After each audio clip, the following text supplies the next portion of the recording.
తాకట్లో ఉన్న బంగారాన్ని విడిపించి ఆ రోజున మార్కెట్ ధర కట్టి మిగిలిన డబ్బును మీకు అందిస్తుంది కొమ్మూరి గోల్డ్.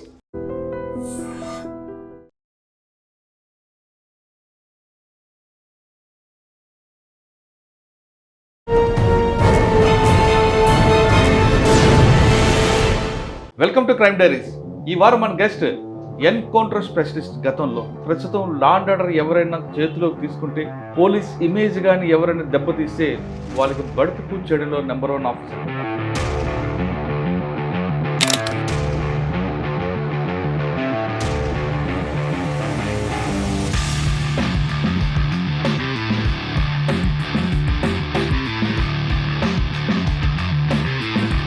పేరు రాములు నాయక్, ఇన్స్పెక్టర్ తెనాలి.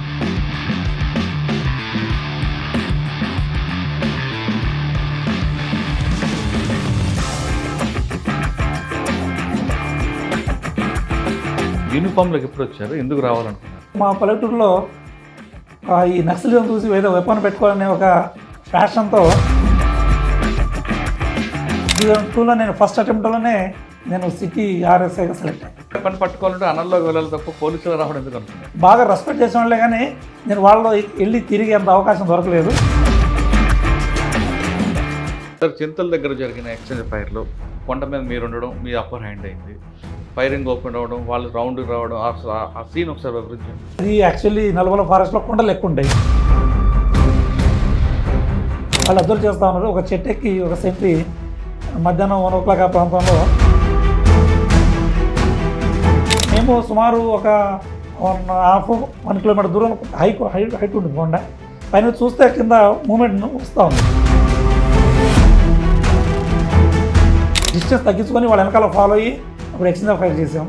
దాంట్లో 4 members చనిపోయారు. గ్యాలెంటరీ అవార్డు ఎక్కడ ఇచ్చారు? దేనికోసం? గ్యాలెంటరీ అవార్డు నాకు చింతల ఎన్కౌంటర్లో కుల్ సింగ్ సార్. ఏ విధంగా ఉంటాయండి? అంటే ఎంత డిస్టెన్స్లో మీకు వాళ్ళు ఎదురవుతారు? ముందు మీరు ఏమైనా కాషన్ ఇస్తారా, వార్నింగ్ ఇస్తారా, సరెండర్ అవ్వమంటారా? అంటే అది డిపెండ్స్ ఆన్ సిచ్యువేషన్. ఇంత డిస్టెన్స్ అని చెప్పలేము. డిస్టెన్స్ బట్టి ఏముండదు. ఒకసారి సడన్గా అవుతుంది, వాళ్ళే అంబుష్ చేసి వాళ్ళే డ్యామేజ్ అయినవి చాలా ఉంటాయి. ఇక్కడ తెనాలి రాకముందు మీకు బాగా ఒక మంచి కేసు చెప్పండి, డిటెక్టివ్ చేసి. మంచి కేసు డిటెక్ట్ చేయడం అంటే నేను బాలాజీ నగర్ సీఈ ఉన్నాను. ఒక మదరు ఒక 1.5 year బేబీని చంపేసి వెనకాల కాలువలో పడేసి ఆ ఊయలలో ఒక టెడ్డీ బేర్ పెట్టి మా పాప కిడ్నాప్ చేశారని చెప్పేసి ఫస్ట్ ఆ టెడ్డీ బేర్ పెట్టాలని డౌట్. ఎందుకంటే ఎవరన్నా కిడ్నాప్ చేస్తే టెడ్డీ బేర్ పెట్టి ఎవరు కిడ్నాప్ చేయరు. అక్కడ ఆమె దొరికిపోయింది. నాకు ఇంట్రాక్ట్ చేస్తే నేను చదువుకోవాలంటే పాప అడ్డం ఉందని. Welcome to crime diaries. ఈ వారం మన గెస్ట్ ఎన్కౌంటర్ స్పెషలిస్ట్. గతంలో ప్రస్తుతం లా అండ్ ఆర్డర్ ఎవరైనా చేతిలోకి తీసుకుంటే, పోలీస్ ఇమేజ్ కానీ ఎవరైనా దెబ్బతీస్తే వాళ్ళకి బడితి పూజ చేయడంలో నెంబర్ 1 ఆఫీసర్గా ఉన్నారు. అయినా ఈ వారం మన గెస్ట్ పేరు రాములు నాయక్, ఇన్స్పెక్టర్ తెనాలి. రాములు నాయక్ గారు అనగానే ఇటీవల ఒక వీడియో వైరల్ అయింది. పబ్లిక్లో రౌడీ షీటర్ని పనిష్మెంట్ ఇవ్వడంలో ఆయన పేరు బయటకు వచ్చింది. ఆయన ఎందుకు అలా చేయాల్సి వచ్చింది? గతంలో ఆయన ఎన్కౌంటర్ స్పెషలిస్ట్ ముద్ర ఎందుకు పడింది? అన్నిటికన్నా ఇంపార్టెంట్, ఆయన ప్రొఫెషన్ టైంలోనే గ్యాలెంటరీ అవార్డు సంపాదించిన వ్యక్తి. ఆ వ్యక్తిని మీకు పరిచయం చేస్తున్నా. సార్ నమస్తే అండి. నమస్తే. రాములు నాయక్ గారు, ఇటీవల వీడియో తెనాల్లో ఒక రౌడీ షీటర్ని పనిష్మెంట్ ఇవ్వడం, ఆ వీడియో బాగా వైరల్ అవ్వడం, అది అన్ఫార్చునేట్లా ఫార్చునేట్లీ అంటారా? దానికన్నా ముందు మీరు పోలీస్ యూనిఫామ్ అనేది ప్యాషన్గా వేసుకున్నారా, లేదా దాని ఏదో ఛాన్స్ వచ్చిందని వేసుకున్నారా? 2. మూడోది, మీ రికార్డ్స్ ఒకసారి చూస్తే నక్సలైట్లను చూసి మీరు పోలీస్ అవ్వాలనుకున్నారనేది మీ రికార్డ్స్లో కనిపిస్తుంది. అది ఎంతవరకు వస్తుంది? ఈ 3 ప్రశ్నలకు సమాధానం చెప్పే ముందు కే రాములు నాయక్ గారి ఫ్యామిలీ బ్యాక్గ్రౌండ్, పేరెంట్స్, అసలు యూనిఫామ్లోకి ఎందుకు వచ్చారు? మాది నేటివ్ ప్లేస్ బ్రహ్మానందపురం అని మాచర్ల మండలం అండి, పల్నాడు డిస్టిక్ ప్రెసిడెంట్. అది నాగార్జున సాగర్ పక్కన ఒక చిన్న పల్లెటూరు. అయితే ఈ ఊరి దగ్గర నల్లమల ఫారెస్ట్ ఎడ్జ్లో ఉంటుంది మాది. మాకు అంతకుముందు 90sలో నక్సలిజం బాగా ఎక్కువ ఉండేది మన ఏపీ స్టేట్లో. అప్పుడు గ్రేహౌండ్స్ అనే ఒక ఫోర్స్, ఒక ఎలైట్ ఫోర్స్ రాకముందు నక్సలిజం అంటే బాగా ఎక్కువ ఉండేది. మనం అంటే పోలీసులాగా వాళ్ళు కూడా క్యాజువల్గా పల్లెటూరులో తిరిగేవాళ్ళు. అంటే నక్సల్స్ మూవ్మెంట్ మీ బార్డర్లో ఎక్కువ కనిపించదా? ఎక్కువ ఉండేదండి. అప్పుడు మనకు 1995 అనుకుంటా. ఇప్పుడు మన గుంటూరు డిస్ట్రిక్ట్ ఎస్పీ గారు మీనా సార్ ఉండే, ఆర్పి మీనా గారు. అప్పుడు ఈ కృష్ణా రివర్ పక్కన ఎకనంపేట దగ్గర ఒక ఎన్కౌంటర్ అయిందండి. Encounter means exchange of fire అయింది. ఎక్స్చేంజ్ ఆఫ్ ఫైర్లో మనకు అక్కడ 3 మెంబర్స్ చనిపోయారు. నాగమ్మ అని ఒక అతను, తర్వాత లతక్క, స్వామికి ఒక అతను, రామకృష్ణ అని. ఈ 3 పర్సన్స్ ఎక్స్చేంజ్ ఆఫ్ ఫైర్లో చనిపోయారు. అప్పుడు అక్కడ నుంచి మా ఊరు నుంచి అది జస్ట్ 2 కిలోమీటర్స్ అండి. అప్పుడు ఆ నక్సలైట్స్ సుమారు మా ఊరికి వచ్చి ఒక 4-5 డేస్ దాకా దాక్కున్నారు. అంటే ఎక్స్చేంజ్ ఆఫ్ ఫైర్ అయిన తర్వాత వాళ్ళు అక్కడ నుంచి స్కాచ్ అయిపోతారు, అంటే అంత డివైడ్ అయిపోతారు. అప్పుడు వాళ్ళకు మేము భోజనాలు పెట్టినప్పుడు నేను 9th చదువుతున్నాను. నక్సలైట్లు మా ఊరికి వచ్చారంటే అన్నోళ్ళు వచ్చారు అనేవాళ్ళు. వాళ్ళు పబ్లిక్ని చాలా దగ్గరగా, అంటే చాలా క్లోజ్గా ఉండేవాళ్ళు. ఎంత క్లోజ్ అంటే ఒక సొంత తమ్ముడు చూసుకున్నట్టు ఇంకా బాగా ప్రేమగా చూసుకునేవాళ్ళు. ఊర్లో ప్రతి ఒక్క సమస్యను వాళ్ళ సమస్యగా భావించి వీళ్ళు అంటే సర్వీస్లా కాకుండా కొంచెము చట్టాన్ని చేతులు తీసుకొని ఒక వెపన్తో తిరుగుతుంటే అప్పుడు మాకు ఒక ఫీలింగ్ వచ్చేదన్నమాట. ఈ వెపన్ పట్టుకుంటే ఎట్లా ఉంటుంది అనేది, ఆ వెపన్తో నేను కూడా ఇది వెపన్ పట్టుకోవాలనే ఉద్దేశంతో చదవడం జరిగింది. ఆ చదువుల క్రమంలో నేను మా ఇంట్లో లాస్ట్ పర్సన్ని. నాకు ఒక 5 మెంబర్స్ అన్నదమ్ములు ఉంటే, నేను 3 months ఉన్నప్పుడు మా ఫాదర్ చనిపోయారు. మా మదర్ ఓన్లీ కూలీ ఫ్యామిలీ. అయితే మా మదరు అక్కడ మాకు ఈ నాగార్జున సాగర్ దగ్గర కొంచెం బాగలేక, మా నేటివ్ ప్లేస్, మా మామ వాళ్ళ నేటివ్ ప్లేస్ వచ్చేసి నల్గొండ మఠంపల్లి దగ్గర. నేను 5 years తెలంగాణలో చదివాను, 5 years ఆంధ్రలో చదివాను, 7 years రాయలసీమలో చదివాను. అంటే 3 areasలో నేను నా స్టడీ అంతా కంప్లీట్ చేశాను. తర్వాత ఇదే క్రమంలో నేను ఎన్సీసీ సిల్వర్ జూబ్లీ కాలేజ్ చెప్పి ఆర్టీసీ నేను కర్నూలు చదివాను.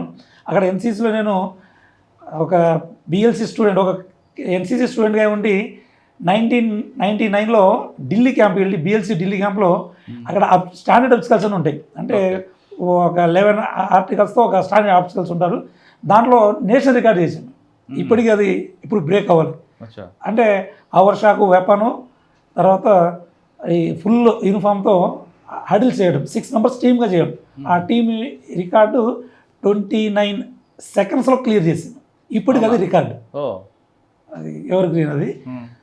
తర్వాత అక్కడ ఏపీఐటీసీ అయిపోయిన తర్వాత నేను యూనివర్సిటీ తిరుపతిలో క్యాంపస్లో ఎంఏ హిస్టరీ జాయిన్ అయ్యాను. అక్కడ స్పోర్ట్స్లో నేను కాలేజ్ మన యూనివర్సిటీ తరఫున సెలెక్ట్ అయ్యి ఆల్ ఇండియా స్పోర్ట్స్కి నేను పార్టిసిపేట్ చేశాను.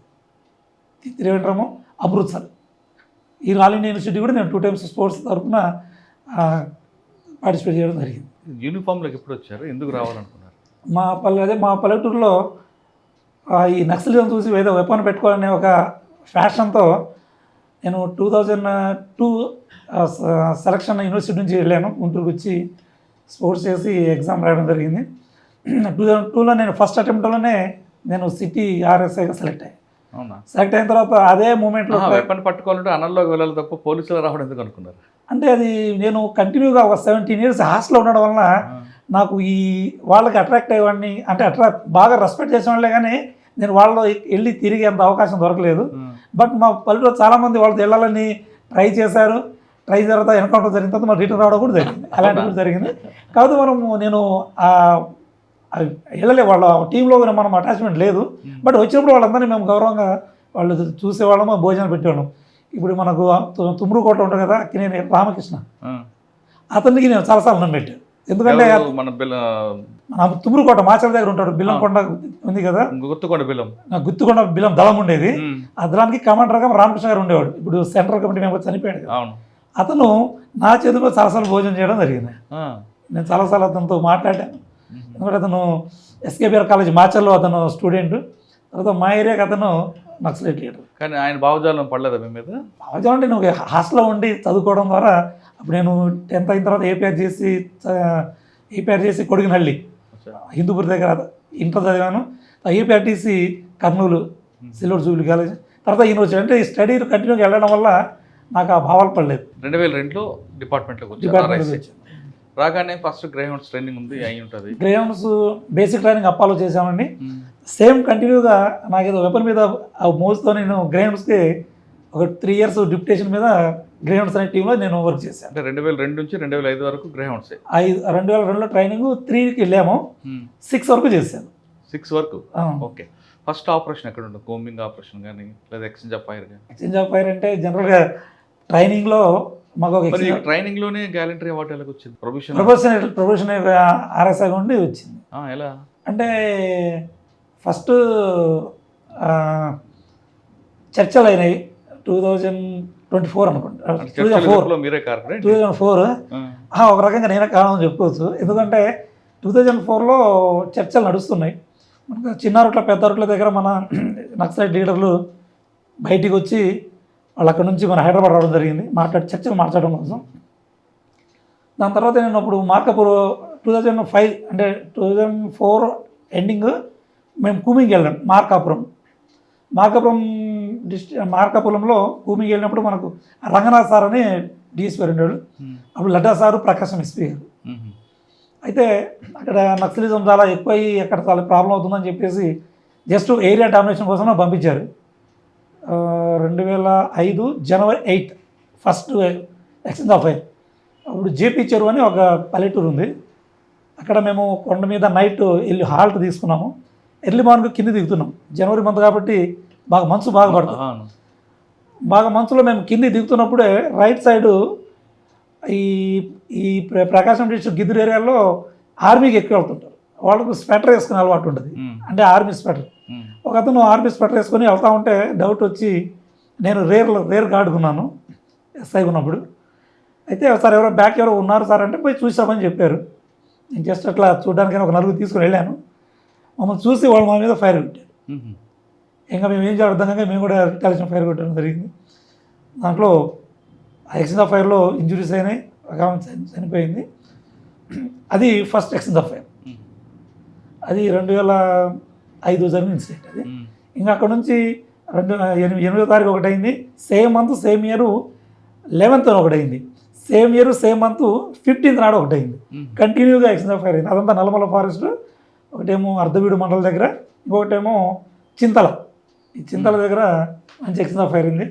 అక్కడ ఆపరేషన్లో 4 members దాకా చనిపోయారు. సార్, చింతల దగ్గర జరిగిన ఎక్స్చేంజ్ ఫైర్లో కొండ మీద మీరు ఉండడం మీ అప్పర్ హ్యాండ్ అయింది, ఫైరింగ్ ఓపెన్ అవ్వడం, వాళ్ళు రౌండ్కి రావడం, ఆ సీన్ ఒకసారి వివరించండి. మీరు చెప్తున్నది ఈజీగా జరగలేదు అది. అది యాక్చువల్లీ నల్లమల ఫారెస్ట్లో కొండలు ఎక్కువ ఉంటాయి. మేము అప్పుడు ఆఫీసర్ల ఇన్స్ట్రక్షన్ ప్రకారము జస్ట్ ఏరియా డామినేషన్లో కొండ మీద కూర్చొని ఉన్నాం. కొండ మీద కూర్చొని జస్ట్ అబ్జర్వేషన్ పోస్ట్ ద్వారా పైనుంచి బైనాక్యులర్స్ చూసుకుంటూ ఒక సెంట్రీ, 2 సెంట్రీస్ ఉంటారు. మన టీం ఎక్కడికి వెళ్ళినా 2 సెంట్రీలు టీంని 24 hours హాల్ట్ అయితే మూమెంట్ ఉంటుంది. వాళ్ళు అబ్జర్వ్ చేస్తూ ఉన్నారు. ఒక చెట్టు ఎక్కి ఒక సెంట్రీ మధ్యాహ్నం 1 o'clock ఆ ప్రాంతంలో సార్ మూమెంట్ ఉంది అని చెప్పారు. సరే అతను చెట్టు దిగమని చెప్పి జస్ట్ ఆ బైనాక్యులర్ చూస్తే మేము సుమారు ఒక హాఫ్ 1 kilometer దూరం హైట్ ఉంటుంది కొండ పైన. చూస్తే కింద మూమెంట్ వస్తూ ఉంది. ఇంక మేము అటు ఇటువైపే దిగితే మళ్ళీ మమ్మల్ని చూస్తారని చెప్పి ఆపోజిట్ డైరెక్షన్లో ఒక 4 మెంబర్స్తో ఆపోజిట్ డైరెక్షన్లో దిగి ముందు నుంచి వచ్చి హెచ్టీ అంబుస్ లాగా క్రియేట్ చేసి వాళ్ళ మీద అంటే కొంచెం డిస్టెన్స్ తగ్గించుకొని వాళ్ళ వెనకాల ఫాలో అయ్యి అప్పుడు ఎక్స్చేంజ్ ఆఫ్ ఫైర్ చేసాము. దాంట్లో 4 members చనిపోయారు. అది వాస్తవంగా ఆ ఇన్సిడెంట్ అంటే ఫస్ట్ టైం చర్చల తర్వాత ఫస్ట్ ఇన్సిడెంట్ అది. కాబట్టి అక్కడ నుంచి కంప్లీట్గా చర్చలు డిస్టర్బ్ అయ్యాయని అక్కడ నుంచి న్యూస్లో స్క్రోల్ అయింది. సార్, చర్చలు జరగడం వల్ల వాళ్ళకి నష్టం జరిగిందా, గవర్నమెంట్కి నష్టం జరిగిందా? గవర్నమెంట్ అనేది దాన్ని ఎవరు అంత పెద్ద డ్యామేజ్ చేయరు. అంటే గవర్నమెంట్ అనేది స్ట్రాంగ్, కానీ వాళ్ళు రిక్రూట్మెంట్ ఎక్కువ చేసుకున్నారని అన్నీ తెలిసాయని అంటుంటారు. వాస్తవం రిక్రూట్మెంట్ చేసుకున్నారు. బట్ ఈ రిక్రూట్మెంట్ చేసుకోవడం కంటే వాళ్ళ మూమెంట్స్, వాళ్ళ యొక్క స్థావరాలు అవన్నీ వాళ్ళే కొంచెం చెప్పుకున్నట్టు అయింది. దానివల్ల వాళ్ళు కంప్లీట్ డ్యామేజ్ అయ్యారు. ఆ మూమెంట్ నుంచి వాళ్ళు కంప్లీట్ మన ఏపీ నుంచి వాళ్ళు కంప్లీట్గా మొత్తం బేస్తో పాటు మొత్తం వెళ్ళిపోయారు. ఎవరు లేరు, వాష్అవుట్ అయిపోయింది. ఓకే సార్, నల్లమలలో మీకు బాగా గుర్తుండిపోయిన సంఘటన చెప్పండి. 2006లో ఖమ్మం డిస్టిక్ అండి, గుండాల, నల్లమల్లో కాదు, ఖమ్మం. ఖమ్మం డిస్టిక్. ఉమ్. అప్పుడు 7 days టాస్ చేసాము. టాస్ చేసిన తర్వాత ఫైనల్ డే లక్ష్మీపురం అని ఒక విలేజ్ ఉండి ఉమ్.